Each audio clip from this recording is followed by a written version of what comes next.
Hey, everybody. Welcome back. And today we are talking about accommodations. And let me first start with the fact that I don't like the word accommodations.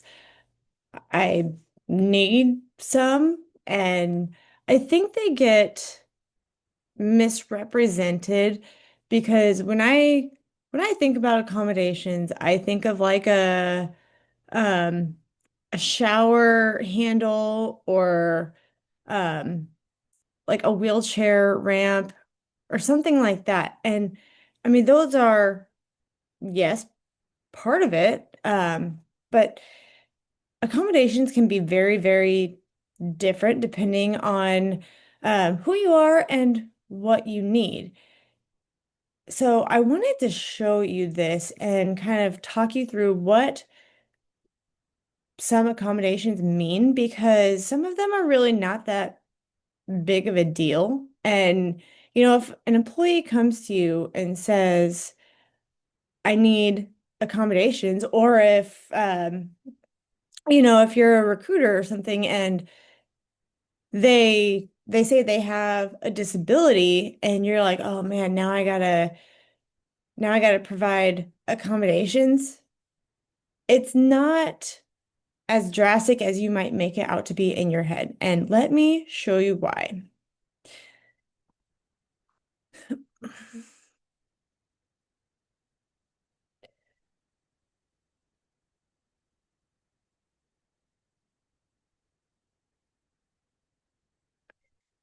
So this is from the Association for Autism and Neurodiversity. And we all know I'm a visual person, and this is a very good visual because it it gives some of the issues that people with autism, ADHD, or ADHD, the combination of autism and ADHD, and it kind of shows the intersection, which, I mean, it's a graphic, so it's not gonna, these are not definitive, and everybody has all of these or none of these, but depending on the person, some of these could happen. But wanted to go over some of these with you and kind of go through what some of the accommodations might look like. Um, okay, so we'll start with autism. And I do not consider myself autistic, but I can relate because I know a lot of people who have some autistic tendencies. Very, very strict with rules. And you may see this come off as like very defensive. And when it pairs with ADHD, with the spontaneous and impulse, or a lot of times it's right here, you see strong rejection related emotions. That could very well end up being an emotional outburst or getting really angry really quickly, like 1 to 100, of they didn't follow the rules. They need to do this. When, some kids are kind of like, okay, well, it's not that big of a deal. That could very much happen. Detail focused, they may be super hyper focused, and sometimes that means they need like a timer or a something on their calendar to pull them out. Say if they go in focus time, set a focus time on their calendar because um they need to really focus on a project or whatever it is. They may need some sort of either visual or auditory reminder to say, it's time to stop with this. It is time to stop with this. Or um, it may take like somebody. coming in to say, hey, it's time to go because they didn't see the visual, they were too focused, and they completely zoned in, so they didn't hear the auditory cue. Um, Struggles with changes or transitions. So when neurodiverse people get struggle with change and transitions, is because their mind is usually in creative mode, or at least it is with me. And like I'm still trying to piece together how things work or coming up with solutions. And so when the conversation automatically changes, if I'm like in creative zone, like daydreaming kind of, um, I may not realize that the conversation changed, or my brain's gonna have issues like just shifting that quickly. So it may take a moment, and honestly, the accommodation with that would just be patience, which is not really accommodation one. Um, may become overwhelmed by too much social interaction. So this is a big one that sometimes people don't understand if they don't know how either their brain works or if they are undiagnosed. Um, so sometimes this could look like being in meeting after meeting after meeting, whether it be in person or virtual. And sometimes they're just like, you know what? I'm done. Either I need to go off camera and I'm still there, but maybe I need to walk around or jump around or something, or whatever that may look like. Or maybe they just need to, take a 10-minute break and not be focusing. Or, if you have like a conference or a workshop, something like that. And, there's a ton of people, lots of people coming at us with like talking about multiple things, or like honestly, it kind of makes me feel like I'm not on the spot, but it makes me feel like that because then in my head, I'm worried about like how do I keep the conversation going?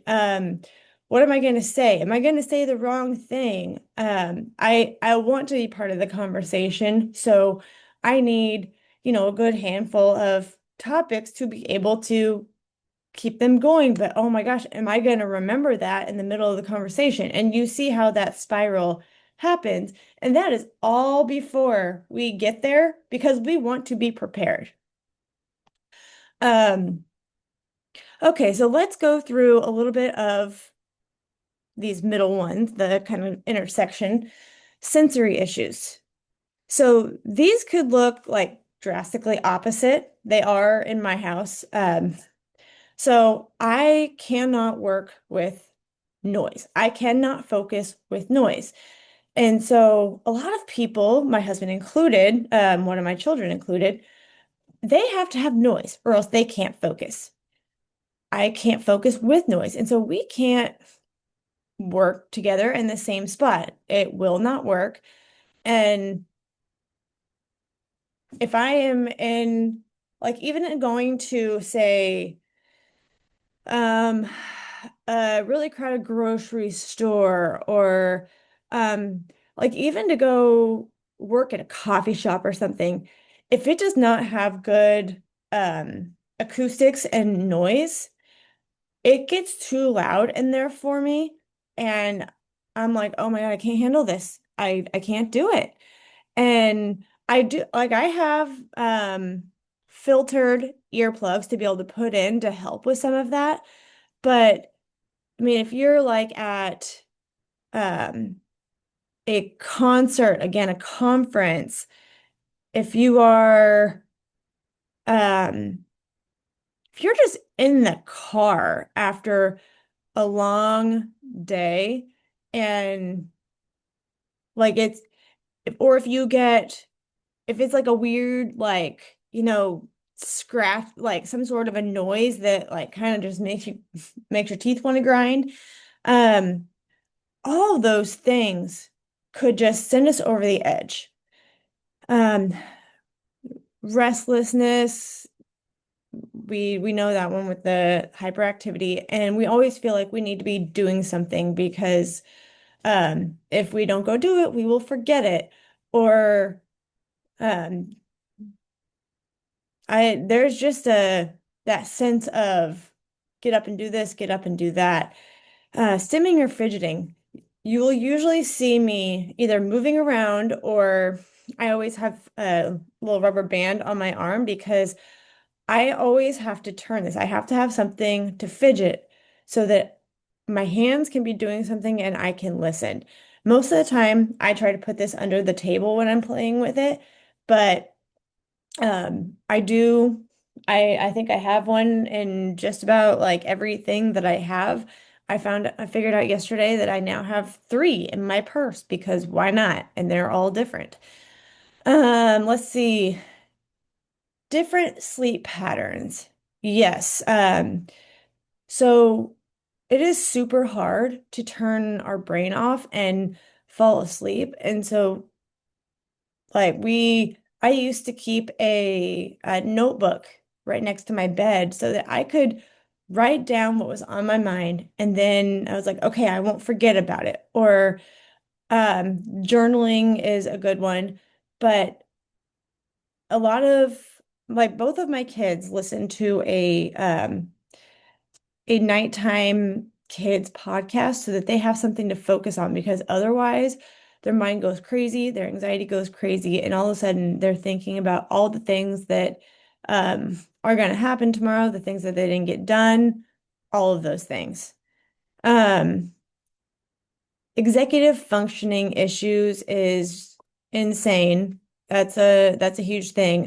Environment, I cannot work well in or for at least extended periods of time in like an open concept office because I will get distracted or if somebody is talking, again, I won't be able to concentrate.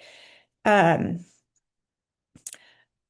I Or like the things that I do to have to concentrate, I don't really want somebody else to have an issue with not being able to concentrate when I'm in there. And so an accommodation for executive functioning issues would it could be a closed door office to where if I need to concentrate, like I'm in there working, but I need to be left alone with all of my, if I need noise, if I need whatever it is.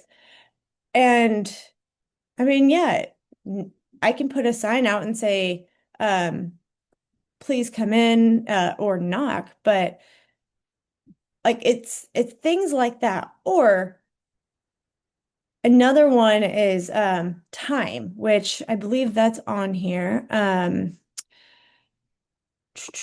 Differences in time perception. That would be like getting hyper focused or getting in that zone.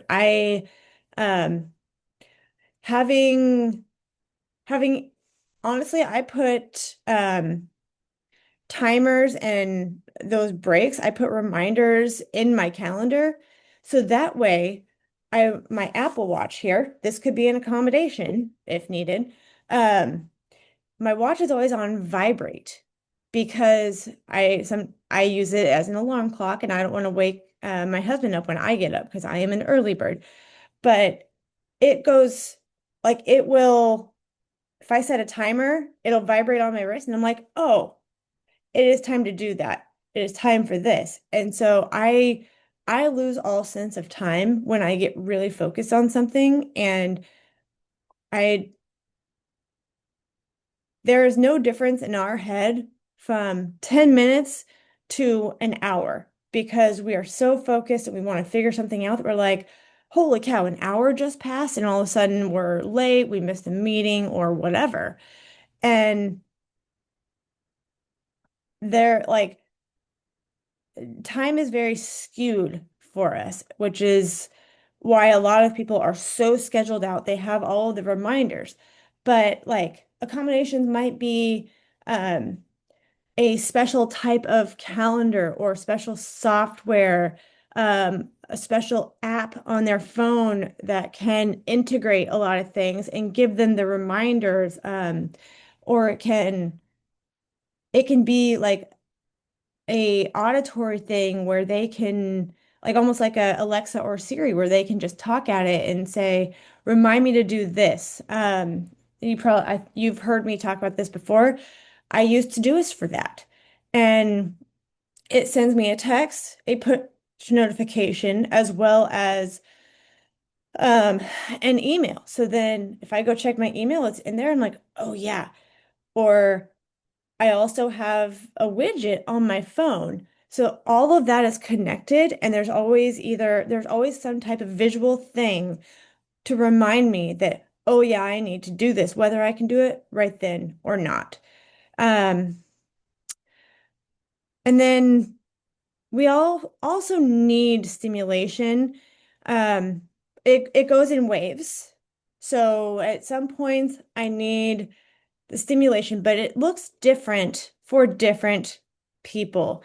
And that that is something that you kind of have to learn at like whether you are the person working with the neurodiverse person or the person who is neurodiverse because um sometimes the stimulation might be listening to good music. Sometimes it might be um watching a YouTube video on something that interests them. Or maybe it's taking a break and playing a quick, mindless phone game for a little bit just to let the brain unplug. It could be a lot of different things, but all of those things are like sort of the accommodations, or even, and a big one is my creative time is in the morning and then a piece of the afternoon. So I block off my schedule so that those things are obvious. And that way, meetings get scheduled around that. But other people, their creative time is at night. They are not generally morning people. And so, figuring out when the best time for meetings is, when the best time for projects is, all of those things, in my opinion, could be considered accommodations because they're all helping your neurodiverse employee be the most successful with structuring what they need to, um, helping them as far as like being overstimulated and letting them be in the zone, but also just having patience with them to figure out what it looks like for your team. And it's not always easy, but hopefully this helps because I hate the word accommodations, but they are necessary. So let me know what you think, and I will see you next time.